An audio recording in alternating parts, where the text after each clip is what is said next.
5 osh qoshiq qo'y yog'i. Mana toza qo'y yog'i, hech qanday moy aralashmagan. 5 osh qoshiq qo'y yog'i. Mana toza qo'y yog'i, hech qanday moy aralashmagan. Bir piyola suvi. Bir piyola suvi. Bir piyola suvi. Bir choy qoshiq tuz. Yanını indi boshlaymiz. Bir qoshiq suv solamiz. Bir piyola suv, qaytadan ayting. Bir piyola iliq suv solamiz.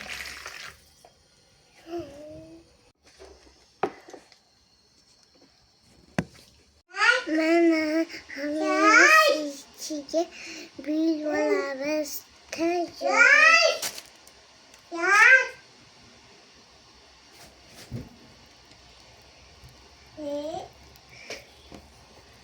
Bittasi 500 gram, bittasi 300 gram. Mana bir bo'ldik. Endi masalahlarimiz domaltaymiz. Kiyatli masalahlarımızga va go'sht va piyoz va 3 dona kartoshka va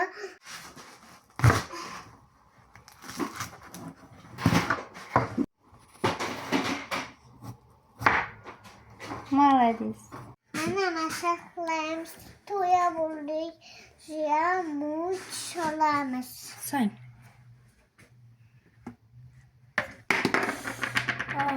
Hech narsa qilmaydi. So'ng, qolganini so'ng. Ko'zi achyapti, shuncha ish qila olmayapti. Piyozni haqiqatdan o'zi turadi chunki. O'zim to'rayman qizim desam, yo'q, o'zim to'rayman deydi. Moy so'ng endi. Ozgincha moy solamiz va tuz solamiz.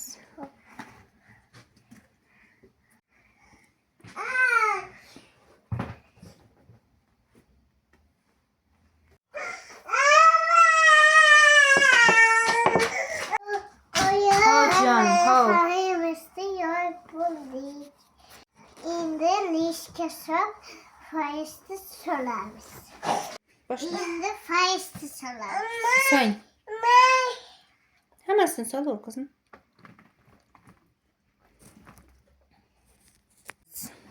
Endi ustiga xamir qoplaymiz. Ustiga xamirlar.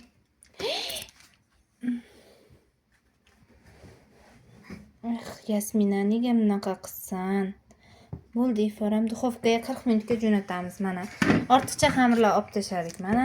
Teshilmagandi, lekin Yasminamiz teshib qo'ydi. Faqat o'rtasini teshib qo'yish kerak mana. Bitta o'rtasini teshib qo'ydim. Ortiqcha xamirdan piyoz qo'ydik.